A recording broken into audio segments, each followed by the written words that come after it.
Hello student, welcome back to Minds Zeta 24/7. This is Anita Sharma, your history mentor. So student, आज की इस video में हम बात करने वाले हैं हमारे हिस्ट्री का चैप्टर 4 जिसका नाम है थिंकर, बिलीव्स एंड बिल्डिंग. तो इसका फर्स्ट पार्ट हमने कर लिया था. आज जो हम टॉपिक करने वाले हैं उसका नाम है महावीरा एंड गौतम बुद्धा. इनकी टीचिंग्स के बारे में पढ़ेंगे, इनका इमर्जेंस कैसे होता है, क्या क्या इन्होंने काम किए, कौन कौन सी टीचिंग्स थी. ठीक है, ये सारी चीजों को हम डिस्कस करने वाले अपनी इस वीडियो में. ठीक है, तो लास्ट तक देखिएगा जरूर क्योंकि यहाँ से आपके काफी सारे क्वेश्चंस आते हैं. क्लियर है? चलिए तो स्टार्ट करते हैं हमारा आज का ये टॉपिक. ठीक है, तो सबसे पहले हम बात करेंगे लॉर्ड महावीरा की. ठीक है, बियॉन्ड वर्ल्डली प्लेजर्स की. ठीक है, जैसे कि हमने इसे पहले वाली वीडियो में बताया कि किस तरह से थिंकर्स का इमर्जेंस हो रहा है अलग अलग कंट्रीज में. जैसे हमने बात करी थी कि जो है कॉन्गजी चाइना से. ठीक है, कॉन्गजी कौन थे? एक फिलोसफर थे ना. तो ये थिंकर्स थे, तो ये कहाँ के थे? चाइना के थे. ठीक है, उसके बाद अगर हम बात करें किसकी बात करें लॉर्ड महावीरा और गौतम बुद्ध की, तो ये इंडिया से थे. ठीक है, ग्रीस से कौन थे? सुकरात, प्लेटो और अरस्तु थे. तो ये थिंकर्स जो है वो सोसाइटी में कुछ चेंज लेकर आएंगे और यही सोसाइटी में चेंज होने की वजह से अब धीरे धीरे लोग जो है मतलब अलग अलग इमर्जेंस होने लगी, धर्मों की इमर्जेंस होने लगी. जैसे मैं बात करती हूँ किसकी, बौद्धिज्म की, जैसे मैं बात करूंगी अभी जैनिज्म की. तो इसमें किस तरह से ये जो इनके जो फिलोसफर्स थे, इनके जो थिंकर्स थे, किस तरह से लोगों को इन्फ्लुएंस करते हैं. ठीक है, लोगों को इनकी बातें अच्छी लगती हैं, इनकी टीचिंग्स अच्छी लगती हैं, तो धीरे धीरे इनके फॉलोअर्स बनने लग जाते हैं. ठीक है, तो सबसे पहले हम बात करेंगे इसकी लॉर्ड महावीरा की. ठीक है, the basic philosophy of the Jainism was already existence in the North India before the birth of the Varthaman. देखो, ऐसा नहीं था कि वर्धमान के आने के बाद ही जैनिज्म जो है वो चला. वर्धमान कौन थे? लॉर्ड महावीरा का बचपन का नाम था वर्धमान. ठीक है, इनसे पहले 23 तीर्थंकर आ चुके थे. ठीक है, इनसे पहले 23 तीर्थंकर आ चुके थे. ये 24th नंबर के तीर्थंकर थे. ठीक है, ये 24th नंबर के तीर्थंकर थे. तो इससे पहले जो 23 आए थे उन्होंने जैनिज्म को स्प्रेड किया ना, जैनिज्म के बारे में उन्होंने बताई, उनकी टीचिंग्स भी लोगों ने फॉलो की होंगी. तो कहने का मतलब ये कि the basic philosophy of the Jainism was already existence. तो ये नॉर्थ इंडिया में ऑलरेडी एग्जिस्टेंस हो चुकी थी, मतलब ये ऑलरेडी आ चुका था जैनिज्म.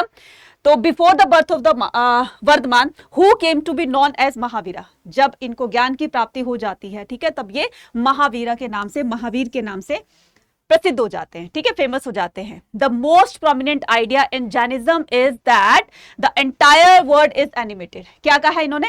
इन्होंने कहा है the entire world is animated. अब ये एनिमेटेड का क्या मतलब होता है?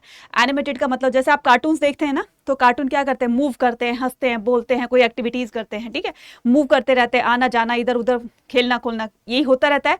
तो ऐसे ही क्या बताया कि मनुष्य जब आता है ना संसार में तो उसको जाना पड़ता है. तो ये आना जाना ये लगा रहता है. तो इसको क्या बोला गया है? एनिमेटेड बोला गया है. ठीक है, तो even the stone, rocks and water have life. अब देखो, जैनिज्म में क्या बताया गया है कि सब में लाइफ होती है.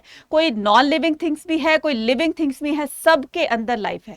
उन्होंने बताया कि स्टोन्स की भी लाइफ होती है, रॉक्स की भी लाइफ होती है और वाटर की भी लाइफ होती है. अब बोलोगे मैडम स्टोन की भी कोई लाइफ होती है? वो तो निर्जीव है, वो तो नॉन लिविंग थिंग्स है. बिल्कुल होती है. एक ना एक दिन, चाहे वो हजार लाखों साल एक ही जगह पर पड़ा हुआ है, लेकिन एक ना एक दिन तो ऐसा आएगा ना जब वो कट के वो मिट्टी में मिल जाएगा, तो इसका मतलब वो खत्म हो जाता है. ऐसे ही वाटर है और ऐसे ही रॉक्स वगैरह होता है. सबकी अपनी लाइफ होती है, चाहे वो बहुत टाइम तक रहे, लेकिन एक ना एक दिन ऐसा आएगा जब वो भी पूरी तरीके से मतलब बिल्कुल खत्म हो जाएंगे. ठीक है, तो इन्होंने क्या कहा कि सबके अंदर लाइफ होती है. Non injury to living beings. ठीक है, non injury to living being specially to humans, animals, plant and insect is the important. सबकी अपनी अपनी इंपॉर्टेंस है, चाहे वो कोई भी हो, चाहे वो ह्यूमन बीइंग हो, चाहे वो इंसेक्ट हो, चाहे वो एनिमल हो, कोई भी मतलब जो लिविंग थिंग्स है, तो सबके अंदर प्राण होते हैं. ठीक है, हालांकि ये है कि ठीक है पत्थरों के अंदर प्राण नहीं होते हैं, लेकिन यहाँ पर देखो डिफ्रेंशिएट करना है आपको. कैसे करना है कि अगर पत्थर की बात कही गई है या वाटर की बात कही गई है, रॉक्स की बात की गई, ठीक है, उनके अंदर प्राण नहीं होते हैं, उनके अंदर वो सांस नहीं लेते हैं, लेकिन यहाँ पर क्या बताया गया है? लाइफ होती है उनकी. तो एक दिन अगर वो पत्थर बने हैं तो एक दिन वो खत्म भी होंगे, चाहे वो लाखों हजारों साल में खत्म हो, लेकिन वो एक ना एक दिन तो खत्म होंगे. लेकिन यहाँ पर बताई गई है कि non injury to living beings specially to human, animals, plant and insect is important according to the Jains philosophy. ये पता है क्या? अहिंसा को बहुत फॉलो करते थे. ठीक है, अहिंसा को बहुत फोकस करते थे. अहिंसा, ठीक है, अहिंसा को बहुत वो करते थे, फोकस करते थे। और यही इसी अहिंसा को लेकर के आपने कभी देखा होगा कि ये जो मुंह पर जो कपड़ा बांधकर चलते हैं व्हाइट कलर का, ठीक है, ये जैनी लोग ही तो होते हैं ना, जैनी लोग ही होते हैं। तो इन्होंने क्या बोला कि देखो सभी के अंदर प्राण होते हैं, तो ये लोग अहिंसा को बहुत बहुत ज्यादा प्रायोरिटी देते थे। ठीक है, अब ठीक है, सनसेट होने के बाद ये लोग ये लोग खाना नहीं खाते हैं, है ना। क्यों ऐसा करते हैं? क्योंकि इनका ये मानना है कि जैसे ही सनसेट हो जाता है तो डार्कनेस धीरे धीरे बढ़ती है, तो डार्कनेस में काफी सारे हमारे एनवायरनमेंट में जर्म्स फैल जाते हैं, है ना, छोटे छोटे कीटाणु फैल जाते हैं जो हमें आंखों से दिखाई नहीं देते हैं, बट वो हवा में होते हैं। तो अगर हम खाना खाएंगे तो खाने के साथ ही हमारे अंदर चले जाएंगे और वो किल हो जाएगा। ऐसे ही जब हम बातें करते हैं, बोलते हैं, सांस लेते हैं अंदर, तो हमारे मुंह के साथ में वो जो है एंटर कर जाते हैं अंदर और इस तरह से वो किल हो जाते हैं। इसीलिए वो क्या कहते हैं, अहिंसा पर फोकस होना चाहिए, अहिंसा परमो धर्म। ठीक है, अहिंसा पर फोकस होना चाहिए, किसी को भी हमें हार्म नहीं करना चाहिए। क्लियर है? तो ये बेसिक फिलॉसफी इनकी क्या हो गई, वो होगी आपकी अहिंसा। ठीक है, और ये सारी चीजें इनकी फिलॉसफी में ही आती है कि सबके अंदर प्राण होते हैं, चाहे वो लिविंग थिंग्स है चाहे वो नॉन लिविंग थिंग्स है, सबकी अपनी एक लाइफ होती है, और जिसके अंदर प्राण होते हैं, जो सांस लेते हैं, ठीक है, उनमें ये बातें बताई गई है। तो इन पर बहुत फोकस करते थे कि इनको कभी भी किसी भी, चाहे छोटी से छोटी चींटी ही क्यों ना हो, हमें उनको हार्म नहीं करना है। सभी को राइट होता है अपनी अपनी लाइफ को स्पेंड करने का, जीने का सभी को अधिकार होता है, तो हम क्यों मारे? ठीक है ना। चलिए नेक्स्ट मूव ऑन करते हैं। अब हम क्या करते हैं कि इसके लॉर्ड महावीरा के 5 ओव्स की बारे में बात करते हैं, जो कि आपके एग्जाम में क्वेश्चन पूछा जाता है। ठीक है, तो यहां पर हम क्या करेंगे, hardness and the rigour are required to be laboured. अब देखो, जब हम किसी चीज को जब पाना चाहते हैं ना, तो उसके लिए हमें कठिन परिश्रम करना पड़ता है। जैसे आपने किसी मूवी में वो सुना होगा, डायलॉग सुना होगा, कौन सी, ओम शांति ओम, जिसमें शाहरुख खान जी कहते हैं कि जब हम किसी चीज को शिद्दत से चाहते हैं तो पूरी कायनात उसको मिलाने में लग जाती है। सही बात है ना। तो इनका मानना है जैनिज्म का कि अगर हम कठिन परिस्थितियों में, या कठिन से कठिन जो भी हम अपने आप को, शरीर को, मतलब जिस रूप में ढालते हैं, उसके लिए तपस्या करते हैं, उसके लिए पूजा पाठ करते हैं, मेडिटेशन करते हैं, तो जितना आप भगवान के तरफ जाओगे ना, जितना आप भगवान का ध्यान लगाओगे, तुम्हारी मोक्ष की प्राप्ति या तुम्हारा जीवन जो है इस तरह से अच्छा हो सकता है। Hardness and rigour are the required to be liberated from the cycle of karma. अगर तुम अपने अच्छे कर्म करोगे, तपस्या करोगे, अगर तुम्हें बताए हुए जो भी उनके प्रीचर्स होते हैं, बताए हुए उनके मार्ग पर चलते हो, तो डेफिनेटली तुम्हें मोक्ष की प्राप्ति होती है। लेकिन आप ये जो कर्म का चक्कर देख रहे हो ना, कर्म के चक्कर का मतलब क्या होता है कि इंसान धरती पर पैदा होता है, फिर वो मर जाता है, फिर से उसका रीबर्थ होता है, फिर से वो दुनिया में आता है, फिर से मर के ऊपर चला जाता है, फिर से। तो ये जो चक्र देख रहे हो ना, ये कर्म के बेस पर ही होता है। वो कहता है कि अगर इंसान अपने इस कर्म साइकिल से छुटकारा पाना चाहता है तो अच्छे कर्म करें, अहिंसा पर फोकस करें, ज्यादा ज्यादा तपस्या करें, ठीक है, भगवान का ध्यान लगाए, इससे उसको मोक्ष की प्राप्ति होगी। ठीक है, इनके जो है Jaina sages that nun made, sages and nun, जो भी उनकी सेजेस होते हैं, सेजेस किसको बोलते हैं, जो उनके फॉलोवर्स होते हैं, जो उनके तपस्वी होते हैं, ठीक है, ऋषि मुनि होते हैं। Sages and nun made 5 vows, तो इनके 5 व्रत थे। ठीक है, 5 ओव्स थे इनके, कौन कौन से, अवॉइडिंग मर्डर, अभी मैंने क्या बताया, इनका फोकस रहता है अहिंसा पर, कि हमें किसी को हार्म नहीं करना, किसी की किलिंग नहीं करनी है हमें, ठीक है, किसी को मारना नहीं है। अवॉइड द थेफ्ट, की चोरी नहीं करनी चाहिए। अवॉइड लाइंग, मतलब कि झूठ नहीं बोलना चाहिए। सालिबेसी, ब्रह्मचर्य का पालन करना चाहिए। The property should be away, और ये जो मोह माया है इससे हमें परे रहना चाहिए। अगर ये 5 व्रत जिसने फॉलो कर लिए, ठीक है, 5 ओव्स जिसने फॉलो कर लिए, और यही इन्होंने अपने लाइफ में, किसी इंसान ने अपनी लाइफ में इनको इंप्लीमेंट किया है, तो इसी पर ही डटे रहना है और इसी पर ही अपने आप को आगे बढ़ाना है, तब जाकर वो इस कर्म के साइकिल से छुटकारा पा सकते हैं। क्लियर? नेक्स्ट मूव ऑन करते हैं। अब हम बात करते हैं किसकी, गौतम बुद्धा की। ठीक है, तो सबसे पहले गौतम बुद्ध को करने से पहले हम बात करेंगे कि ये कहाँ कहाँ स्प्रेड होता है और कैसे स्प्रेड होता है। ठीक है, ये तो हमें पता है कि नॉर्थ इंडिया में काफी फैला ये। ठीक है, तो अब हम बात करते हैं किसकी, की द स्प्रेडिशन ऑफ जैनिज्म। ठीक है, Jainism spread to many parts of India like the Buddhist. ठीक है, तो बुद्धिस्ट की तरह से भी ये जैनिज्म बहुत ज्यादा फैलता है नॉर्थ इंडिया में।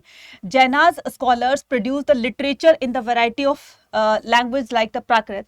अच्छा, मुझे आप कमेंट सेक्शन में लिखकर बताना कि जैनियों की जो बुक थी, ठीक है, जैसे बौद्धिज्म में वो थी आपकी त्रिपिटिक्स थी, ऐसे ही जैनिज्म की एक फेमस बुक थी, उसका नाम क्या है कमेंट सेक्शन में आपको लिखकर बताना है। ठीक है, तो उसमें क्या बताया है, उसमें सारी जो टीचिंग्स थी, मतलब उनकी शिक्षाएं थी, ठीक है, जैन धर्म की जो भी शिक्षाएं होती है कि किस तरह से मनुष्य को इनका पालन करते हुए इनको फॉलो करते अपने जीवन को आगे लेकर जाना है। ठीक है, तो वो सारी चीजें बुक में मेंशन होती है, और ये ना सिर्फ एक पर्टिकुलर लैंग्वेज में लिखी होती है बल्कि लोगों की लोकल लैंग्वेज में लिखी होती है। जैसे इससे पहले हमने चैप्टर में पढ़ा था कि उस टाइम ना संस्कृत बहुत ज़्यादा प्रचलन में थी। अब संस्कृत हर कोई उसको पढ़ लिख नहीं सकता था, फिर संस्कृत का ईजी वर्जन निकाला गया जिसमें महाभारत में हमने सारी चीज़ें पढ़ी थी।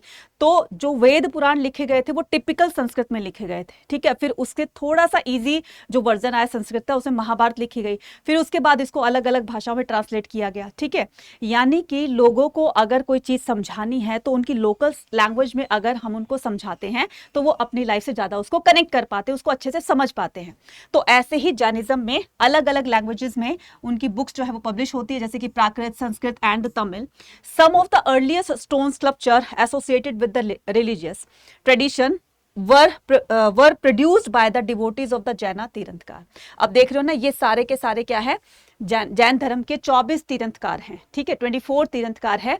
तो ये सारे जो स्कल्पचर्स हैं, इनकी मूर्तियां हैं, ये इनके डिवोटीज ने बनवाई हुई हैं। ठीक है, कि सबसे पहले कौन थे, ऋषभ देव थे, फिर उसके बाद सेकंड आए, थर्ड आए, और 24 नंबर के कौन थे, महावीर स्वामी। क्लियर है? चलिए, उसके बाद अच्छा, इसमें एक चीज और बता देना चाहती हूं कि बाद में जो है ये जैनिज्म 2 पार्ट में डिवाइड हो जाता है। कौन कौन से पार्ट में डिवाइड हो जाता है? एक तो था आपका श्वेतांबर और दूसरा कौन सा था, दिगंबर। ठीक है, तो 2 पार्ट में डिवाइड हो जाता है। ठीक है, कौन कौन सा? एक था श्वेतांबर, ठीक है, श्वेतांबर, और दूसरा कौन सा था, दिगंबर। ठीक है, श्वेतांबर और दिगंबर। श्वेतांबर में क्या होता है बच्चे? श्वेतांबर में होता है कि ये लोग ना, श्वेत का मतलब क्या होता है, व्हाइट, सफेद, सफेद रंग के कपड़े जो हैं ये वेयर करते हैं। ठीक है, white clothes, right, white clothes. ठीक है, सफेद रंग के कपड़े पहनते हैं, मुंह पर सफेद कलर की पट्टी जो है वो बांध कर रखते हैं ताकि सांस के साथ में कोई कीटाणु अंदर ना जाए। और दिगंबर जो होते हैं बच्चे वो बिल्कुल नेक्ड होते हैं। कई बार आपने देखा होगा ना, रोड पर चलते हुए कुछ जैनिज्म के कुछ वो जो साधु बाबा होते हैं वो नेक्ड चलते हैं, उनके शरीर पर कोई भी कपड़ा नहीं होता। इनको शर्म नहीं आती है। ये कहते हैं कि हमें शर्म किस बात की, जब इंसान आता है तो वो कपड़ों समेत थोड़ी ना आता है दुनिया में, जब वो पैदा होता है तो बिना कपड़ों के तो होता है। फिर हम क्यों ऐसा करें कि हमें कोई, जब इंसान जब दुनिया में आता है तब उसको किसी चीज का कोई मतलब होश हवासा नहीं रहता कि शर्म क्या होती है, इस तरह से हमें रहना चाहिए, ये नहीं करना चाहिए, वो करना चाहिए, इस तरह का कोई उसको ज्ञान नहीं होता। तो सेम इसी तरह से जैसे हम आए हैं दुनिया में, हम वैसे ही दुनिया से जाएंगे। तो इनकी ये फिलॉसफी होती थी। ठीक है, नेक्स्ट बात करते हैं हम, अब बात करते हैं हम गौतम बुद्ध की। ठीक है, गौतम बुद्ध की, बुद्धम शरणम गच्छामि, संगम शरणम गच्छामि, धम्मम शरणम गच्छामि। यही 3 मूल मंत्र थे ना इनके, जब वो लोग भिक्षा मांगने के लिए जाते थे, है ना। चलिए, नेक्स्ट होता है कि Siddharth was the son of. देखो, सबसे पहले इनके बचपन का नाम सुनते हैं कि क्या आता है। इनके बचपन का नाम क्या था? सिद्धार्थ था। ठीक है, इनके बचपन का नाम सिद्धार्थ था। Was the son of the chief of the Shakya clan. तो ये कौन थे? ये राजकुमार थे, एक प्रिंस थे, क्योंकि इनके फादर शाक्य क्लान के चीफ थे, इसलिए इस हिसाब से ये क्या हुए? एक राजकुमार हुए, एक प्रिंस हुए। इनको कहीं कहीं पर शाक्य मुनि भी कहा जाता है। क्या कहा जाता है? शाक्य मुनि। कई बार क्वेश्चन आता है कि बताओ किसको शाक्य मुनि के नाम से जाना जाता है, तो गौतम बुद्ध को जाना जाता है। ठीक है, the several truth of he explored. अब मैं यहाँ पर बताती हूँ थोड़ी सी, यहाँ पर हमारी जो केस स्टडी दी हुई है कि थोड़ा सा हम इनका बैकग्राउंड जानते हैं कि क्या था। जब ये 14 डेज के थे तो इनकी मदर की डेथ हो जाती है। ठीक है, इनकी मासी किसको बोलते हैं? फोस्टर मदर को। ठीक है, फोस्टर मदर किसको बोलते हैं? फोस्टर मदर, मासी। ठीक है, तो उनको क्या बोलते हैं? मौसी। क्लियर। और इनकी मौसी का नाम क्या था? महाप्रजापति गौतमी। महाप्रजापति गौतमी। ठीक है। तो इनकी मासी महाप्रजापति गौतमी ने ही इनका पालन पोषण किया, इनको नर्चर किया। ठीक है। फिर उसके बाद ये धीरे धीरे बड़े होते हैं। ठीक है। तो एक दिन की बात है कि एक बार क्या होता है कि इनके फादर के पास ना कुछ ऋषि मुनि आते हैं। ठीक है। इनके तो ये ऋषि मुनि बोलते हैं, ये इनके जो फादर थे उन्होंने कहा कि मेरे बेटे का भविष्य बताओ, फ्यूचर बताओ कि ये क्या करने वाला, आगे जाकर क्या बनेगा ये। तो जैसे ही गौतम बुद्ध को देखा उन ऋषि मुनियों ने, तो उन्होंने कहा कि या तो तुम्हारा बेटा बहुत बड़ा चक्रवर्ती सम्राट बनेगा, ठीक है, या फिर ये बहुत बड़ा सन्यासी बनेगा। अब जैसे ही चक्रवर्ती सम्राट की बात सुनी तो उनके फादर बहुत खुश हो गए कि मेरे से भी बड़ा राजा बनेगा। पेरेंट और टीचर ऐसे होते हैं बच्चे, ये दो रिलेशन ऐसे होते हैं जो हमेशा ये चाहते हैं कि उनका स्टूडेंट, उनका बच्चा उनसे आगे निकले। गलत तो नहीं कह रही हूँ, सही कह रही हूँ ना? आपके मम्मी पापा भी यही चाहते हैं ना कि जो दुख, जो भी वो काम नहीं कर पाए वो लोग आप करो। तो इसके लिए वो बहुत एफर्ट करते हैं, इसके लिए तुम पर पैसा खर्च करते हैं, तुम्हें अच्छी पढ़ाई लिखाई देते हैं, सारी सुविधाएं आप लोगों को देते हैं, फैसिलिटीज देते हैं, ताकि आपको कोई दुख ना हो जो दुख उन्होंने देखे हैं। ठीक है। सेम ऐसे ही होता है टीचर्स भी। टीचर्स सारा का सारा तरह कहते हैं ना कि नॉलेज तुम लोगों के अंदर डाल देना चाहते हैं कि किसी तरह से बस बच्चे जो है वो उनसे आगे निकल जाए और बहुत अच्छा स्कोर करें। तो ये दो रिलेशन जो होते हैं वो बहुत बहुत दुनिया के दी बेस्ट रिलेशंस में से माने गए हैं। ठीक है। अब क्या होता है कि जब इनको नर्चर किया गया, ठीक है, तो जब इनको बोला गया कि तुम्हारा बेटा बहुत बड़ा सन्यासी बनेगा, चक्रवर्ती सम्राट बनेगा, तो जैसे चक्रवर्ती सम्राट सुना तो खुश हो गए कि हाँ मैं तो यही बनवाऊंगा या यही बनेगा तो बहुत अच्छा रहेगा। लेकिन जब जैसे ही सन्यासी की बात सुनी तो इनके फादर ने क्या चिंता होने लगी कि किसी तरह से बस मेरे बेटे को कोई दुख ना हो। ठीक है। तो सारी फैसिलिटीज जो है वो उस पैलेस के अंदर ही करवा दी, गार्डन्स लगा दिए, इनको घूमने का अगर मन कर रहा है तो गार्डन में घूम सकते हैं। ठीक है। गार्डन में बड़े बड़े पेड़ पौधे लगा दिए जहां पर बर्ड्स जो है उनकी चर्पिंग से ही ये अपने आप को खुश रखते थे। खेलने वाले के सारे इंतजाम उन्होंने पैलेस में करा दिए थे, तो बाहर जाने की इनको जरूरत ही नहीं थी। लेकिन एक बार क्या होता है, एक बार ये क्या करते हैं कि इनके फादर को किसी काम से बाहर जाना पड़ जाता है। तो ये अपने रथकार से कहते हैं, अपने चैरिएटर से बोलते हैं कि मुझे बाहर की दुनिया देखनी है। तो चैरिएटर को मना कर रखा था इनके फादर ने कि नहीं, इसको बाहर नहीं लेके जाना, ये बाहर की दुनिया को नहीं देखेंगे, क्योंकि उनको डर था अगर ये बाहर की दुनिया देखेंगे तो इनके मन पर वो चीजें हावी हो जाएंगी, इनके दिमाग में वो दुनिया का सारा दुख दर्द जो है वो चलने लगेगा, कि क्वेश्चन आएंगे कि ऐसा क्यों होता है। और यही चीज हुई उनके साथ में कि नहीं, उनकी जिद की वजह से उन्होंने कहा कि थोड़ी देर में ही आ जाएंगे। तो चैरिएटर को लेकर वो घर से निकल जाते हैं ऐसे घूमने उमने के लिए। थोड़ी दूर जाते हैं तो उनको एक डेड बॉडी दिखाई देती है, जिसको पूछा गया, फिर गौतम बुद्ध ने पूछा कि ये डेड बॉडी मतलब क्या चीज़ है, क्योंकि पहले देखा नहीं था। तो उन्होंने कहा संसार में कोई आता है तो उसको जाना पड़ता है, तो अब ये संसार से विदा हो रहा है, इसका टाइम पूरा हो गया, इसकी टिकट कट गई है तो जा रहे हैं। ठीक है। तो दूसरा कहते हैं कि थोड़ी दूर जाते हैं तो उनको एक कोड़ी दिखाई देता है जिसके शरीर से बहुत ज़्यादा मतलब पिंपल्स हो रहे थे, उन पिंपल से कुछ ना कुछ लिक्विड सा निकल रहा था। तो कहते कि ये क्या है कि अगर शरीर है, बॉडी है, तो उसमें डिजीज भी होंगी, उसमें मतलब बहुत सारी बीमारियां भी होंगी। तो इस तरीके से ये इसको भी हो गई है बीमारी। ठीक है। फिर उसके बाद थोड़ी सी और आगे चलते हैं तो इनको एक बूढ़ा दिखाई देता है जो कमर झुका करके लाठी के सहारे चल रहा था। कि ये क्या चीज़ है कि इंसान जो है पहले बचपन होता है, फिर उसके ऊपर मतलब यंग होता है, फिर उसके बाद उसको बुढ़ापा आता है। तो बताया गया है कि अब ये उस स्टेज पर आ गया, ओल्ड स्टेज पर आ गया है, तो इसलिए इसकी कमर झुक जाती है और फिर ये ऐसे ही हो जाता है। ये सबके साथ होता है। तो बड़े हैरान हुए। फिर जाकर के जब चौथे को देखते हैं, एक सन्यासी को, वो अपना मस्त होकर के और राम नाम जप करके अपना मस्त मौलाओं की तरह जंगल में घूम रहा था, वॉन्डरिंग कर रहा था कि ये क्या चीज है, ये क्यों खुश है, बाकी सारे क्यों दुखी है। इसने कहा ये सन्यासी है, इसको दीन दुनिया से कोई मतलब नहीं है। ठीक है। ये है और ये इसका भगवान है, इसलिए ये सुखी है। इसको ना तो कमाने की चिंता है, ना बीवी बच्चों की चिंता है, ना घर की चिंता है, ना किसी चीज की। ये सब कुछ छोड़ छाड़ के आ चुका है, ये सन्यासी बन चुका है। यही बात गौतम बुद्ध के दिमाग में फिट हो जाती है, स्टक कर जाती है कि मुझे बनना है तो यही बनना है। और जो ये पीछे के 4 जो ट्रुथ इन्होंने बिटर ट्रुथ देखे हैं, कि ये इनका रीजन जानने के लिए इनके दिमाग में वो बातें चलने लगती है, ब्रेन स्टॉर्मिंग होने लगती है कि ऐसा है तो क्यों है, क्यों इंसान दुनिया में आता है, क्यों फिर जाता है, तो ऐसा क्यों है कि शरीर है तो उसमें रोग होंगे ही होंगे। ठीक है। बूढ़ा क्यों होता है। ठीक है। और इस तरीके से सन्यासी बनना कितना अच्छा होता है। तो ये सारी बातें उनके दिमाग में ना घूमती रहती हैं। ठीक है। अब वो सच की तलाश को पाने के लिए, अब उनके फादर, ठीक है, वो उन्होंने किसी को बताया नहीं, चुप रहने लगे, धीरे धीरे ये करने लगे। इनके फादर ने सोचा कि इनकी ना चुप रह रहे हैं, कोई ना कोई बात तो होगी, काफी पूछा गया तो नहीं बताया गया, तो इनकी शादी करा देते हैं। छोटी सी उम्र में इनकी शादी हो जाती है, ठीक है, और बेटा हो जाता है इनका राहुल। उसके बाद में क्या होता है कि नहीं, इनको जो चीज दिमाग में चल रही थी वो अभी भी क्लियर नहीं हुई है, उस सच को जानने के लिए ये घर से निकल जाते हैं, ठीक है। तो अमावस्या की रात थी, ठीक है, अमावस्या की रात थी, और जब ये घर से निकले तो उस घर से निकलने की घटना को क्या कहते हैं, महाभिनिष्क्रमण। क्या कहते हैं, महाभिनिष्क्रमण, ठीक है, उसको क्या बोलते हैं, महाभिनिष्क्रमण, इस घटना को कहा जाता है, ठीक है। और क्या करते हैं फिर ये मैंने 4 ट्रुथ बताए ना, इस तरीके से उन्होंने क्या किया कि जो है वो थोड़े बहुत दिन ऋषि मुनि के पास रहते हैं कि काश मुझे मतलब जीवन की सच्चाई, ये जीवन की सच्चाई, रियलिटी को जानना चाहते थे कि लाइफ की रियलिटी होती क्या है, ठीक है। तो सेम यही क्वेश्चन जो हमने इससे पहले किए थे कि लोग जैसे जानना चाहते थे कि डेथ के बाद भी क्या लाइफ होती है, ठीक है, ये पुनर्जन्म क्यों होता है, रीबर्थ क्यों होता है, इसका रीजन क्या है, क्या एक बार मरने के बाद क्यों दोबारा आ जाता है, तो इस तरह के क्वेश्चंस इनके दिमाग में घुस रहे थे।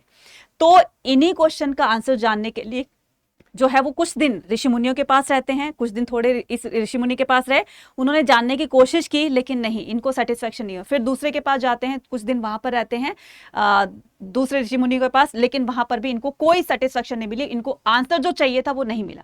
एट लास्ट इन्होंने क्या डिसाइड किया, इन्होंने डिसाइड किया कि मैं खुद सेल्फ रियलाइजेशन करता हूं, ठीक है, मैं खुद ही सच को जानने की कोशिश करता हूं, और इसके लिए वो बैठ गए मेडिटेशन पर, ठीक है, वो बैठ गए समाधि पर, और इतने समाधि में लीन हो गए जितने की आप ये देख रहे हो ना, इनके जो सर पर ये इस तरीके से ये जो कर्ली कर्ली चीज हो रही है, ठीक है, ये क्या था, समाधि में इतने ज्यादा लीन हो जाते हैं कि इनको नहीं पता कि इनके शरीर को दीमक खा रही है, इनके सर पे जो है वो दीमक लग चुकी है, कीड़े जो है वो इनके शरीर, इनके सर को खा रहे हैं, और इसीलिए यहाँ पर ये जो जिगजैग वाली आप ऐसे ऐसे देख रहे हो ना, ये सारे दीमक के खाए हुए हैं, इसलिए इनका ये ऐसा पोस्चर दिखाया गया कहीं कहीं पर, ठीक है। तो फाइनली क्या होता है, एक दिन पूर्णिमा की रात को इनको बोध गया में, ठीक है, अलाइनमेंट अटेन हो जाती है, ठीक है, बोध गया में इनको ज्ञान की प्राप्ति, ये ऑरा देख रहे हो ना पीछे, ये येलो कलर का, ठीक है, ये तभी जिसको मिलता है जिसको ज्ञान की प्राप्ति हो जाती है, ठीक है।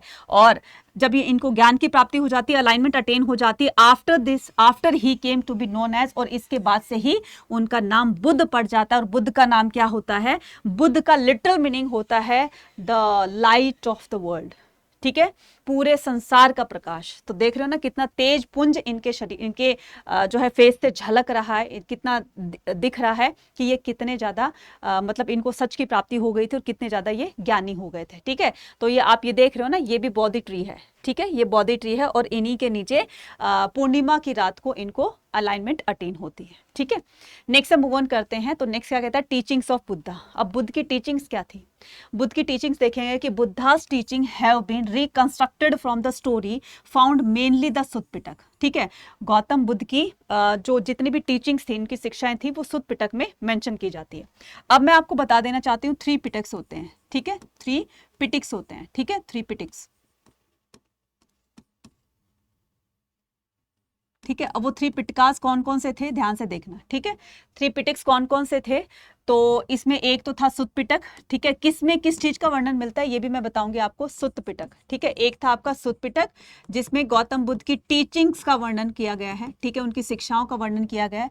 दूसरा क्या था, दूसरा था अभिधम्म पिटक, ठीक है। दूसरा क्या था, विनय पिटक, ठीक है। दूसरा क्या था, विनय पिटक। विनय पिटक में रूल थे संघ के, ठीक है, रूल्स ऑफ संघास, ठीक है, रूल्स ऑफ संघास, ठीक है, संघ जिसको बोलते हैं, ठीक है, रूल्स ऑफ संघास, ठीक है। संघ में रहने के कुछ नियम कानून होते हैं ना, जैसे आप स्कूल में जाते हैं तो स्कूल के अपने नियम कानून होते हैं, ठीक है, उनके रूल्स होते हैं, उन्हीं रूल्स के अकॉर्डिंग आपको स्कूल में जो है स्कूल परमाइसेस के अंदर रहना पड़ता है।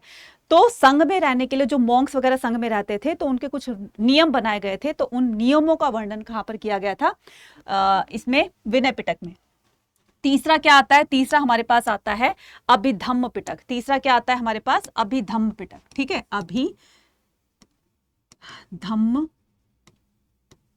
पिटक, ठीक है। इसमें ये जो है फिलॉसफी से रिलेटेड है, ठीक है, ये फिलॉसफी से रिलेटेड है, यानी कि धर्म के मार्ग पर कैसे चलना चाहिए, धर्म को कैसे प्रोपोगेट करना चाहिए, कौन कौन से धर्म में क्या क्या बातें होती हैं, वो सारी चीजें अभिधम्म पिटक में बताई गई हैं। ठीक है, ये 3 पिटक समझ में आ गई ना, गलती मत करना इसमें। ठीक है, फिर से बता देती हूँ। सुत्त पिटक में गौतम बुद्ध की टीचिंग्स का वर्णन है, विनय पिटक में संघ के रूल्स दिए हुए हैं, और अभिधम्म पिटक में फिलॉसफिकल मैटर से ये रिलेट करती है। ठीक है, तो according to the Buddhist philosophy the word is, अब ये बुद्धिस्ट फिलॉसफी क्या कहती है, द वर्ड इज ट्रांसिस्ट। ठीक है, ट्रांसिस्टेंट का मतलब क्या होता है, ट्रांसिडेंट का मतलब होता है एनका, यहाँ पर लिखा हुआ है ना एनका। अब एनका क्या होता है, मतलब कि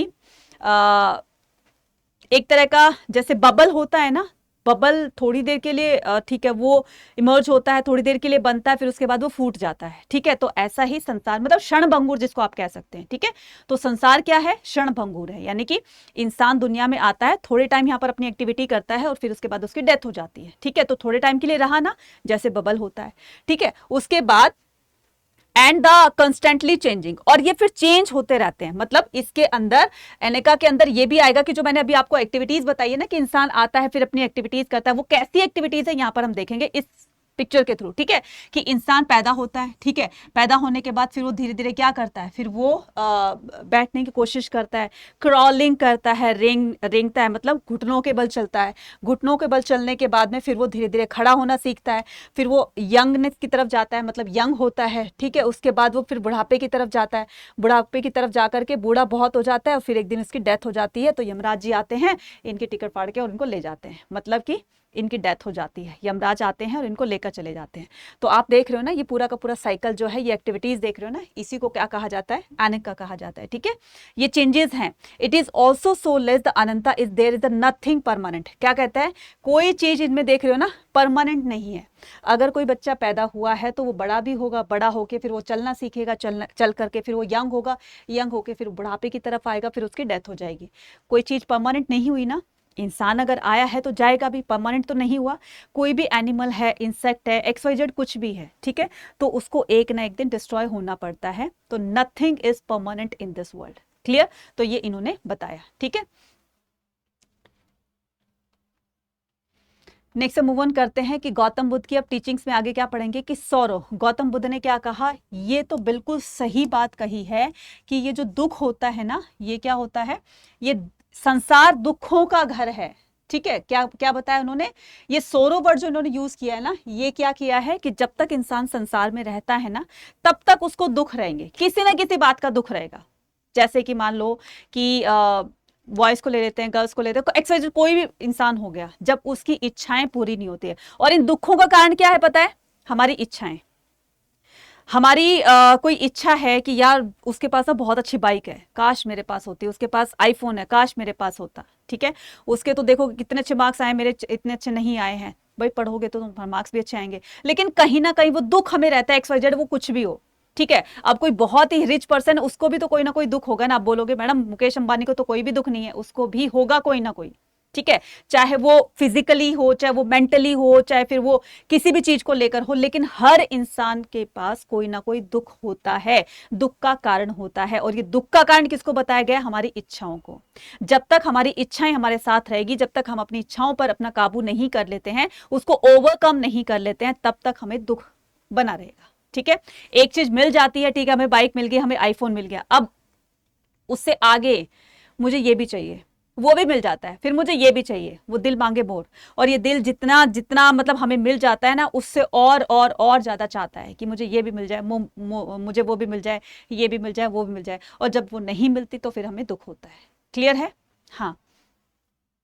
तो the Buddha emphasise the individual agency and the righteous action. बच्चे यहां पर देखना, बुद्ध हमेशा किस पर फोकस करते थे, बुद्ध हमेशा कहते थे कि हमें हमेशा राइट एक्शन करने चाहिए, हमें हमेशा अच्छे कर्म करने चाहिए। अच्छे कर्म से ही क्या होगा, as the means to escape from the cycle of rebirth. अच्छे कर्मों से ही तुम्हारा ये रीबर्थ का जो साइकिल है, चक्कर जो है, ये खत्म हो जाएगा। And attain self realisation and nibbana. और जब तक तुम तुम्हारे अंदर खुद के पास ज्ञान नहीं होगा ना, तब तक तुम निब्बाण की प्राप्ति नहीं कर सकते हो, मतलब तुम्हें मोक्ष की प्राप्ति नहीं हो सकती। ये भी तो गए थे ना साधु ऋषि मुनियों के पास में कि उनका क्वेश्चन का आंसर उनको मिल जाए, लेकिन नहीं मिला। जब तक उन्होंने खुद सेल्फ रियलाइजेशन नहीं की तब तक इनको वो सच की प्राप्ति नहीं हुई। सेम ऐसे ही जब तक हम चीजों को खुद प्रैक्टिकली नहीं करेंगे तब तक वो चीजें हमें समझ में नहीं आएगी। तो चीजों को प्रैक्टिकली करने के लिए हमें उस चीज के अंदर जाना पड़ेगा, उस चीज को पाने के लिए हमें उसमें एफर्ट्स करने पड़ेंगे, तब जाकर वो चीज हमें हासिल होती है। तो क्या कहा कि जैसे मान लो मैंने चैप्टर आपको पढ़ा दिया, ठीक है, अब आप खुद से जब तक नहीं पढ़ोगे तो कहीं ना कहीं वो चीजें कुछ आपको अनक्लियर रहेंगी। जब आप उसको खुद से पढ़ोगे तो वो चीज आपको ज्यादा अच्छे से हो जाएगी, यानी कि जो भी नॉलेज है चैप्टर से रिलेटेड, टॉपिक से रिलेटेड, वो आपको अच्छे से माइंड में हो जाएगी। कहने का मतलब आपको साथ साथ में खुद भी पढ़ते रहना है, ठीक है। चलिए नेक्स्ट हम मूव ऑन करते हैं कि फॉलोवर्स ऑफ बुद्धा। अब ये फॉलोवर्स ऑफ बुद्धा कहाँ कहाँ थे, कैसे कैसे थे, ध्यान से देखते हैं, ठीक है। तो बुद्धा फाउंडेड अ संघा, ठीक है। अब देखो बुद्ध, जब गौतम बुद्ध को जो है वो क्या मिल गई थी, गौतम बुद्ध को अलाइनमेंट अटेन हो गई थी, तो जब वो लोगों को अपनी प्रीचेस देने लगे, अपने उपदेश देने लगे, उनकी टीचिंग्स लोगों को अच्छी लगी, तो धीरे धीरे लोग इनके फॉलोवर्स बनते चले गए। और फॉलोवर्स भी कौन, खास करके मैन इनके फॉलोवर्स ज़्यादा बने थे। तो पहले मतलब मैन जो है वो मॉन्क्स बन गए थे, ठीक है, इनके फॉलोवर्स में मैन ज़्यादा आते थे, इनके फॉलोवर्स बन गए। तो उनको रहने के लिए उन मॉन्क्स को, जो इस मोह माया से, सांसारिक बंधनों से जो अपने घर बार को छोड़ करके और इनके फॉलोवर्स बन गए थे, अब उनको रहने के लिए जगह भी चाहिए थी। इसके लिए संघ बनाए गए, ठीक है। संघ बनाए गए तो संघ के कुछ नियम कानून होते हैं, तो उनको फॉलो करते हुए, टर्म एंड कंडीशन को देख कर समझ कर करते हुए फिर उन्होंने उसमें एंट्री ली, ठीक है। अब ये कुछ रूल्स मैं आपको बताती हूँ कि कैसे रूल्स होते थे इनके, ठीक है। ऑर्गेनाइजेशन ऑफ मॉन्क, तो ये क्या होता है, बुद्धा फाउंडेड द संघ। अब संघ किसको कहते हैं, an organisation of monk who became the teachers of dhamma, ठीक है, जो खुद शिक्षा पा करके और लोगों को अब शिक्षा देने का काम करेंगे एज अ टीचर, ठीक है। अभी जैसे मैंने भी तो किसी से हिस्ट्री पढ़ी होगी, ठीक है, अब उनके बाद मैं पढ़ाने लगी, मेरे बाद आप पढ़ाने लगोगे, तो कहने का मतलब जो लोगों को टीचिंग्स देंगे, धर्म के बारे में बताएंगे, बौद्धिज्म के बारे में बताएंगे, तो वो मॉन्क्स बन जाते हैं, ठीक है, और यही टीचर्स कहलाते हैं। तो ये संघ में रहने लगे। These monks lived in the, अच्छा, इनकी लाइफ जो होती थी, मतलब इनको बहुत ही सिंपल तरीके से रहना होता था। तो कुछ रूल्स में से जैसे बताया गया था इनको कि जब भी संघ में एंट्री करते थे ना, मैन जो एंट्री करते थे, जो मॉन्क्स बन जाते थे, ठीक है, तो उनको अपना हेड शेव कराना होता था, बाल नहीं रखने होते थे कहीं स्टाइल वाइटाइल मार करके और ऐसे हम तो उसमें रहेंगे, संघ में रहेंगे, नहीं, पहले हेड शेव करवाया जाएगा, फिर उसके बाद उनको सिंपल वो गेरुआ रंग की धोती और वो पहनना होता है, ठीक है। उसके बाद क्या करना होता था, उनको मैट दे दी जाती थी और मैट पर ही सोते थे, मखमल के गद्दे नहीं होते थे, हमारी तरह से बेड वगैरह पर नहीं सोते थे, नहीं सोते हैं, तो उनको एक मैट ही दी जाती है जब वो ज़मीन पर बिछा करके अपना उस पर सो जाते हैं। फिर इनको खाने के लिए कैसे इनका प्रोसेस होता था कि इनको सुबह ही एक बोल दे दिया जाता है, ठीक है, मतलब कि कटोरा टाइम में दे दिया जाता है, और सुबह से शाम तक वो जितना, मतलब लोगों को प्रीचिस देते हुए जब इनको मतलब भिक्षा वगैरह लेनी होती थी, तो बोल में जितना जितना अनाज आ सकता है, जितना खाना आ सकता है, बस उतना ही लेंगे, उससे एक्स्ट्रा नहीं लेंगे वो, ठीक है ना। तो जैसे मान लो बहुत सारे मोंक्स गए एक साथ में, ठीक है, अब किसी मोंक्स को कम खाना मिला, किसी को बहुत ज़्यादा मिल गया, तो क्या करते थे, जब भी वो इकट्ठे होते थे, शाम को वापस आ जाते थे, तो इकट्ठे होकर वो सारा जो खाना होता था उसको इकट्ठा करते थे, ठीक है, और फिर सबको इक्वली डिस्ट्रीब्यूट किया करते थे, ताकि किसी को ये ना लगे कि मुझे खाना कम मिला है तो मुझे कम खाना पड़ेगा, इक्वली डिस्ट्रीब्यूट किया जाता था। तो सिंपल रूल्स होते थे इनके, इक्वलेंसी होती थी, इसीलिए लोग इनके फॉलोवर्स बनते चले गए। हिंदू धर्म में तो क्या था कि शूद्रों को बहुत ही नीचा समझा जाता था, उनकी तो परछाई तक नहीं पड़ने देना चाहते थे, लेकिन ये बातें, ये ऐसी बातें बौद्धिज्म में फॉलो नहीं होती थी, इसलिए वही लोग इसके फॉलोवर्स बनेंगे जो प्रॉब्लम्स को फेस कर रहे थे, ठीक है। अब यही लोग आगे आएंगे और बौद्धिज्म के फॉलोवर्स बनेंगे, ठीक है, गौतम बुद्ध के फॉलोवर्स बनेंगे, क्लियर। नेक्स्ट आता है, these monks lived a simple process, only essential requirement for the survival such as bowl receive food day from the laity, मतलब ऑर्डिनरी पीपल, ठीक है, एज दे लेटी, ऑर्डिनरी पीपल का मतलब है जहां जहां पर भी वो भिक्षा मांगने के लिए जाते थे, तो जो लोग होते हैं घरों से इनको भिक्षा दे दिया करते थे, इनके टोकरे उसके कटोरे में डाल दिया करते थे।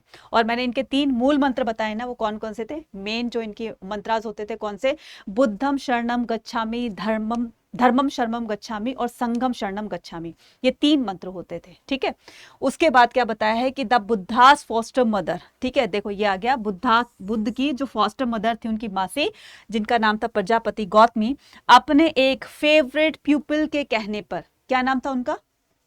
आनंद। आनंद गौतम बुद्ध के सबसे फेवरेट स्टूडेंट थे। ठीक है, सबसे फेवरेट स्टूडेंट थे और उनकी बात मान करके और महिलाओं की भी, मतलब फीमेल्स की भी एंट्री संघ में कर दी गई।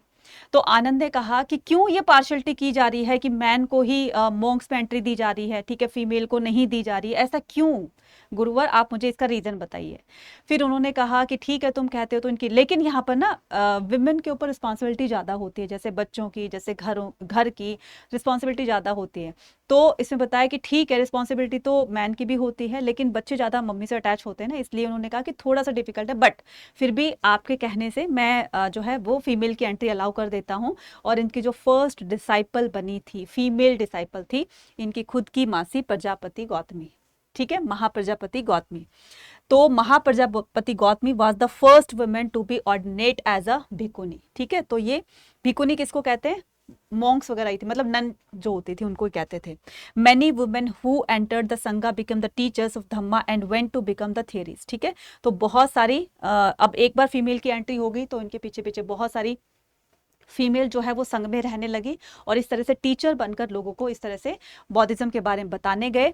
और इन्होंने अपनी मतलब and went on to a become theories और द रिस्पेक्ट ऑफ द, अब ये इनकी जो ये जो टीचर बन गई थी और ये लोगों को धर्म के बारे में बता रही थी, तो इनकी रिस्पेक्ट जो थी सोसाइटी पे बहुत ज्यादा बन जाती है। ठीक है, यहाँ पर देखो, women who had attained the liberation, ठीक है, respected women who had attained the liberation, जिनको इस तरह की ज्ञान की प्राप्ति हो गई थी, जो गौतम बुद्ध की फॉलोवर्स बन रही थी, गौतम बुद्ध की टीचिंग्स को वो फॉलो करते हुए लोगों को बता रही थी, तो उनकी रिस्पेक्ट सोसाइटी में बहुत ज्यादा बढ़ जाती है। ठीक है, तो इस तरीके से फीमेल की एंट्री भी स्टार्ट हो गई थी। ठीक है, नेक्स्ट करते हैं। नेक्स्ट क्या कहता है? Followers of the Buddha. ठीक है, बौद्धिज्म ग्रू, देखो गौतम बुद्ध के मतलब रहते हुए भी और उनकी डेथ के बाद भी, जब वो महापरिनिर्वाण को प्राप्त हो जाते हैं, तो उसके बाद भी इनके जो फॉलोवर्स थे वो निरंतर बढ़ते रहे, मतलब कंटिन्यूसली वो बढ़ते चले गए। ठीक है, तो Buddhism grew rapidly both during the life time of the Buddha and after his death. It appealed to many people who were dissatisfied with the existence religious practices and confused by the rapid social changes taking place around them.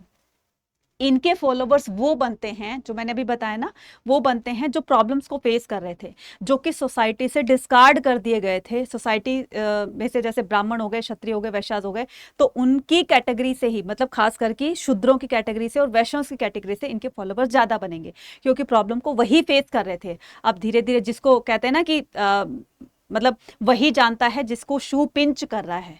ठीक है, a person only known that where the shoe is pinches. ठीक है, कि कहां पर उनको शू pinch कर रहा है, तो वहां पर क्या करते हैं, उसी को उसका दर्द पता होता है। तो जिस भी इंसान को इस तरह की प्रॉब्लम हो रही थी, डिससेटिस्फाइड थे सोसाइटी के रूल्स रेगुलेशन से, तो वो इनके फॉलोवर्स बनते चले जाते, क्योंकि वहां पर उनको इक्वालिटी मिल रही थी, इनको कोई अलग नहीं समझा जाता था, अमीर गरीब छोटे बड़े सब एक समान होते थे वहां पर। ठीक है, इसलिए तो Buddhism is the dominant religions of in Bhutan. कहाँ कहाँ पर फैलता है? देखो, भूटान हो गया, म्यांमार हो गया, कंबोडिया, ठीक है, मेनलैंड ऑफ चाइना, ठीक है, Hong Kong, Japan, Tibet, Laos, Macau, ठीक है, और Mongolia, Singapore, Sri Lanka, Taiwan, Thailand और कानकिया and the Vietnam. Large Buddhist population live in the North Korea, Nepal, India and South Korea. मतलब इन कंट्रीज में बौद्धिज्म बहुत तेजी से आगे बढ़ता है और इनके फॉलोअर्स इन कंट्री में पाए जाते हैं। ठीक है, नेक्स्ट हम मूव ऑन करते हैं। तो नेक्स्ट क्या कहता है? नेक्स्ट करते हैं हम Buddhism the Buddhist idea and practice emerged out of the process with their tradition. Some of the idea practice identify by the historical building when the sculptures such as the Sanchi and Amaravati. ये आपका अमरावती स्तूपा है और ये सांची स्तूपा है। अब ये स्तूप क्या होते हैं, ध्यान से देखना, बताती हूँ अभी। स्तूप क्या होते हैं, जहां पर गौतम बुद्ध के बॉडी रेलिक्स रखे गए थे, मतलब उनके डेथ के बाद उनके कुछ शरीर के अवशेष बच गए थे, ठीक है, उनको इकट्ठा किया गया और 8 भागों में उसको रख दिया गया, कहीं कहीं पर 8 भागों में उनको रख दिया गया। जहां जहां पर उनको रखा, चाहे वो इंडिया में थे, इंडिया से बाहर थे, जहां जहां पर उनको रखा वहां पर स्तूप बनवा दिए गए, ठीक है, स्तूप बनवा दिए मतलब वहां पर एक बिल्डिंग बना दी गई इस टाइप में, ठीक है। और इसके अंदर ही गौतम बुद्ध के बॉडी रेलिक्स रखे हैं, इसके ऊपर ये बिल्डिंग। अभी इस चैप्टर का मतलब ये है ना, इस चैप्टर का नाम ही क्या है, थिंकर्स, बिलीव्स एंड बिल्डिंग। तो हमने थिंकर्स पढ़े, गौतम बुद्ध और महावीर के बारे में पढ़ा, ठीक है। अब इनके पर लोग विश्वास करेंगे, इनके फॉलोअर्स बनते चले जाएंगे, और इनके निर्वाण के बाद में, महापरिनिर्वाण के बाद या इनकी डेथ के बाद में, इनके जो बॉडी रेलिक्स होंगे वो एक जगह पर रखे जाएंगे जहां पर इनको वर्शिप किया जाएगा। वर्शिप करने के लिए एक प्लेस बनाया जाएगा, कोई भी बिल्डिंग बनाई जाएगी। इस तरह से गौतम बुद्ध के जहाँ बॉडी रेलिक्स रखे गए थे उसको क्या कहा जाता है, स्तूप कहा जाता है, ठीक है। तो ये अमरावती स्तूपा और ये सांची स्तूपा, ठीक है। अब क्या करते हैं, थोड़ा सा स्तूप के बारे में पढ़ लेते हैं, ठीक है। तो stupa were built keep the relics of the Buddhas, ठीक है। Buddhist literature mention the several chaityas. अब ये चैत्यास क्या होता है, ठीक है, 2 वर्ड आते हैं, एक तो चैत्यास हो गया और एक विहारास हो गया, ठीक है, चैत्या और विहारा। चैत्य क्या होता है, जहां पर गौतम बुद्ध को वर्शिप किया जाता है, ठीक है। अब ये देखो, चैत्य मतलब चिता, ठीक है, जहां पर गौतम बुद्ध के जो बॉडी रेलिक्स रखे गए थे उनकी, जहां पर एक फंडल प्रोसेस हुआ था, तो उसको क्या बोलते हैं, जहां पर उनकी वर्शिप की जाती है, पूजा पाठ किया जाता है, उनका मेडिटेशन किया जाता है, तो उस प्लेस को क्या कहा जाता है, चैत्यास कहा जाता है। विहारास किसको बोलते हैं, विहारास बोलते हैं रेजिडेंशियल एरिया को, ठीक है, किसको बोलते हैं, रेजिडेंस एरिया को, ठीक है, रेजिडेंस प्लेस भी आप कह सकते हो, ठीक है, जहां पर वो मॉक्स वगैरह रहते थे। तो विहारास आपने भी अपने आसपास में नाम सुना होगा ना, आनंद विहार, जल विहार, ये विहार, वो विहार, लोग वहां पर रहते हैं ना। तो बस छोटी सी ट्रिक बना लेना, समझ के लिए आपको बता रही हूँ कि विहार जहां पर भी आएगा समझ जाना कि ये रेजिडेंस प्लेस है, ठीक है। तो अब करते हैं जो मेन बात है इसमें, तो वो क्या करते हैं कि गौतम बुद्ध का, बच्चे यहाँ से आपके 101% क्वेश्चन आते हैं, आपके मैप से भी क्वेश्चन बनेंगे, आपके सीयूटी में भी पूछे जाएंगे और आपके बोर्ड एग्जाम में भी पूछे जाएंगे, इसलिए इन चारों को जरा ध्यान से समझिएगा। Buddha's life where he was born, तो गौतम बुद्ध का जन्म कहाँ पर हुआ, लुम्बिनी में। लुम्बिनी कहाँ पर है, नेपाल में, ठीक है, लुम्बिनी कहाँ पर है, नेपाल में, ये रहा लुम्बिनी, ठीक है, ये रहा लुम्बिनी। लुम्बिनी कहाँ पर है, नेपाल के अंदर, ठीक है। दूसरा, गौतम बुद्ध को अलाइनमेंट अटेन कहाँ होती है, बोध गया में, और बोध गया कहाँ पर है, ये रहा बोध गया, कहाँ पर है, बिहार में, ठीक है, कहाँ पर है, बिहार में, ठीक है। उसके बाद where he gave his first sermon, जहां पर जब गौतम बुद्ध को अलाइनमेंट अटेन हो जाती है और वो उन्होंने पहला अपना ज्ञान प्राप्ति के बाद जो पहला उपदेश दिया वो कहाँ दिया था, फर्स्ट सेरेमन जो दिया था वो कहाँ दिया था, सारनाथ में। और सारनाथ कहाँ पर है, यूपी में, ये रहा आपका सारनाथ, ठीक है, ये रहा सारनाथ, ठीक है, सारनाथ कहाँ पर है, यूपी में, ठीक है। Where he attain the nibbana. Nibbana किसको बोलते हैं, जब उनकी डेथ हुई थी, जिसको महापरिनिर्वाण बोलते हैं उस घटना को, ठीक है, महापरिनिर्वाण, महा भी निष्क्रमण, उनके घर छोड़ने की घटना को कहते हैं, और महापरिनिर्वाण उनकी डेथ को बोलते हैं, उस घटना को, उस इवेंट को, ठीक है। तो ये कहाँ पर है, कुशीनगर, ये भी आपका यूपी के अंदर है, ठीक है, कुशीनगर कहाँ पर है, ये रहा, ठीक है, ये भी कहां पर है, यूपी के अंदर। तो ये चारों चीजें याद रहेंगी, ध्यान से देखना, ठीक है, क्लियर है। ये देखिए इसमें इंडिकेट भी किया हुआ है, ठीक है, इसमें इंडिकेट भी किया हुआ है, क्लियर है।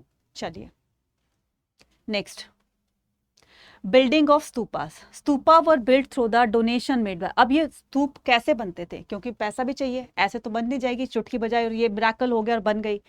कोई जादू का चिराग तो था नहीं हमारे पास कि बस उसको रब किया और बन गया स्तूप, ठीक है। इनको बनवाने के लिए भी तो काफी सारा पैसा चाहिए था ना। ये पैसा कौन देते थे, ये पैसा देते थे राजास, ठीक है, ये कौन देते थे, राजास देते थे, ठीक है। इन्हीं के डोनेशन से ही उनका कंस्ट्रक्शन होता था। साथ में they were also made by the guilds such as the ivory workers. Ivory workers कौन होते थे, जो इस तरह की मूर्तियां बना देते दीवार के अंदर, मतलब जो उनका गेटवे होता था तो उसके अंदर ही गेटवे के अंदर ही, अब दीवार के अंदर ही आप लोग मूर्तियां बनाते हो, ऐसा नहीं कि अलग से मूर्ति बनाई वहां पर पेस्ट कर दी, नहीं, दीवार के अंदर ही, जैसे आप देखते हो ना कि रॉक को कट करके पूरा का पूरा टेम्पल बनाया गया है, महाबलीपुरम वगैरह आप साउथ में देखोगे, तो उसी तरह से ही इनके जो स्ट्रक्चर्स होते थे मतलब वो बनाए जाते थे, ठीक है, गेटवे के अंदर ही। तो Ivory workers who financed part of one of the gateway at the Sanchi. तो गेटवे का मतलब है कि जो इनके जो गेटवे होते थे इस तरीके से, और इसके अंदर ये जो यहाँ पर इस तरह का डिजाइन बनाते थे, ये बनाते थे, तो उनके पास पैसा नहीं था तो फ्री ऑफ कॉस्ट वहां पर अपनी सर्विसेज देते थे। नेक्स्ट आता है भिक्खूज और bhikkhunis also contributed towards the building of these monument. अब ये जो भिक्खु भिक्खुनीज होते थे, जो वहां पर मोंक और नन्स रहते थे, ठीक है, वो क्या करते थे, वो अपनी सर्विसेज, जैसे लेबरगिरी होती है ना, फॉर एग्जांपल कि ईंटें पकड़ाने का, सीमेंट पकड़ाने का, या कुछ एक्सवाइजेड झाड़ू वाड़ू साफ सफाई करने का, तो ये वहां पर रहने वाले जो भी मॉन्क्स और नन होते थे वो अपनी सर्विसेज, अपना कॉन्ट्रीब्यूशन इस तरह से देते थे। क्लियर हो गया? ठीक है, अब हम क्या करते हैं, अब बात करते हैं हम किसकी, स्तूप की। ठीक है, तो स्तूपा का स्ट्रक्चर है ये, तो ध्यान से समझना, क्योंकि अगर आपका इस चैप्टर से रिलेटेड कोई क्वेश्चन आता है, ठीक है, स्तूप से रिलेटेड कोई क्वेश्चन आता है, तो अगर आप उसमें इस तरह का कोई डायग्राम भी बना दोगे तो आपके, ठीक है, बहुत अच्छे मार्क्स मिलेंगे, फुल मार्क्स मिलेंगे। तो एग्जामिनर तो आपके डायग्राम को देखकर वैसे खुश हो जाएगा कि बच्चों ने इतना अच्छे से उसको एक्सप्लेन किया और साथ में डायग्राम भी बनाया, इसलिए मैं इसको बहुत अच्छे से समझाऊंगी, ध्यान दे रखना। ठीक है, स्तूपा क्या होता है, अ संस्कृत वर्ड मीनिंग हीप। ठीक है, तो एक ये संस्कृत वर्ड है जिसका मीनिंग हीप होता है। हीप क्या होता है, ये सेमी सर्कुलर मोल्डेड पोर्शन होता है।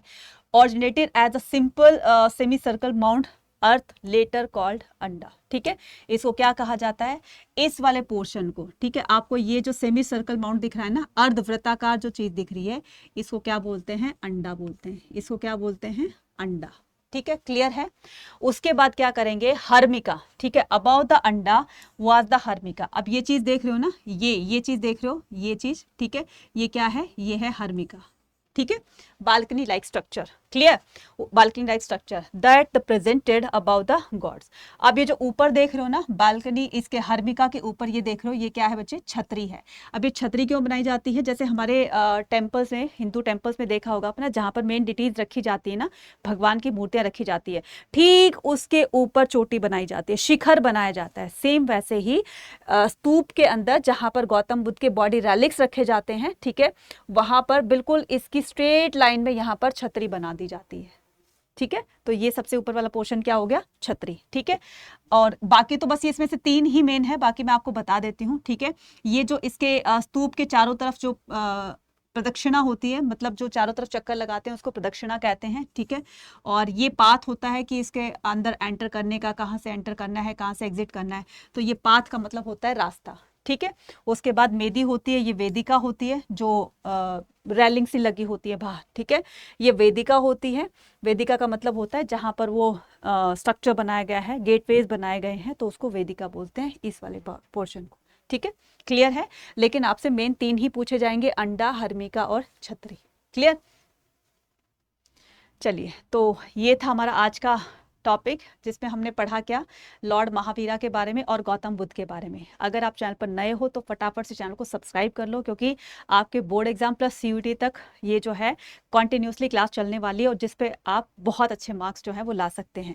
अगर आपका भी सपना है history, political science, geography, economics जिसमें आप बहुत अच्छा स्कोर करना चाहते हैं सीयूटी प्लस अपने बोर्ड एग्जाम में, तो आज ही ज्वाइन करें हमारा समर्थ बैच। ठीक है ना, क्योंकि देखो यहाँ पर समर्थ बैच में ज्वाइन करने का सबसे बड़ा बेनिफिट ये होगा आपको कि आपकी 2 बड़े एग्जाम की तैयारी करवाई जा रही है, आपके बोर्ड एग्जाम प्लस आपके सीयूटी की। ठीक है, क्योंकि सीयूटी में हमें इतना टाइम नहीं मिलेगा प्रिपरेशन करने में, आपके अप्रैल में एग्जाम खत्म होंगे, मई में आपका सीयूटी स्टार्ट हो जाएगा, इसलिए बहुत कम टाइम रहेगा। तो अभी जाकर के इसको जल्दी से जल्दी एनरोल कीजिए, क्योंकि क्लासेस ऑलरेडी स्टार्ट हो चुकी हैं। और यहाँ पर इंग्लिश का सब्जेक्ट थोड़ा सा हटकर आता है, जीटी में बहुत प्रॉब्लम होने वाली है, क्योंकि जीटी में करंट अफेयर्स आते हैं, जीटी में क्वांट्स आती है, रीजनिंग आती है, जहां पर मैक्सिमम बच्चे गलती करते हैं, मैक्सिमम बच्चे गलती करते हैं। इसलिए वो गलती आप ना करो, जितना जल्दी आप चीजों को इनिशिएट करना स्टार्ट करोगे उतना जल्दी आपके लिए अच्छा रहेगा, क्योंकि सिलेबस जितना जल्दी कवर करेंगे उतना ही जल्दी हम रिवीजन की तरफ बढ़ेंगे, और जब तक हमारा एग्जाम आएगा रिवीजन हमारी बहुत बार हो चुकी होगी, एक परफेक्शन आ जाएगी आपके अंदर, जिससे कि आप इजिली हर क्वेश्चन का आंसर दे सकते हैं, क्योंकि वो समझ आपके अंदर आ जाएगी। इसलिए जल्दी से जल्दी हमारे समर्थ बैच को ज्वाइन करें। इस पर कूपन कोड लगा सकते हैं जिस पर आपको मिलेगा मैक्सिमम डिस्काउंट जो है Y489। इस कूपन कोड को लगा करके आपको 17% का पूरा पूरा डिस्काउंट मिल रहा है। अभी मैं लगाकर बताती हूँ। और ये हमारा क्लास 12 के लिए स्पार्क बैच है। अगर आप CUET नहीं करना चाहते हो अभी, या फिर आप बोर्ड एग्जाम की तैयारी करना चाहते हो, तो आप हमारे स्पार्क बैच को ज्वाइन कर सकते हैं। इस पर भी आपको मैक्सिमम डिस्काउंट मिल सकता है with the help of this coupon code that is Y489। ठीक है, चैनल को सब्सक्राइब जरूर कर लो। अब मैं बताती हूँ इसको आपको परचेज कैसे करना है। आपको जाना है कहां पर, आपको जाना है पहले तो आप सबसे पहले अड्डा 24/7 की एप्लीकेशन को डाउनलोड कर लीजिए, या फिर आप गूगल पर जाकर सीधा टाइप कर सकते हो अड्डा 24/7।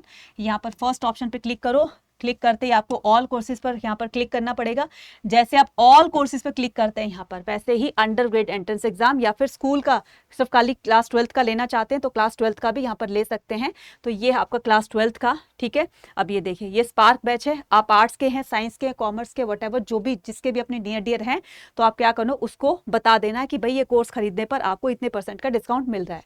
यहाँ पर बाय नाउ पर क्लिक करेंगे। कितने मंथ की वैलिडिटी है इसकी? पूरे 12 मंथ की। ठीक है, 1 साल की। और ये कोर्स कितने का है? ये कोर्स आपका अभी 2999 का है, लेकिन मैं अगर जब कूपन कोड लगाती हूँ Y489 तो ये कोर्स कितने का रह जाता है?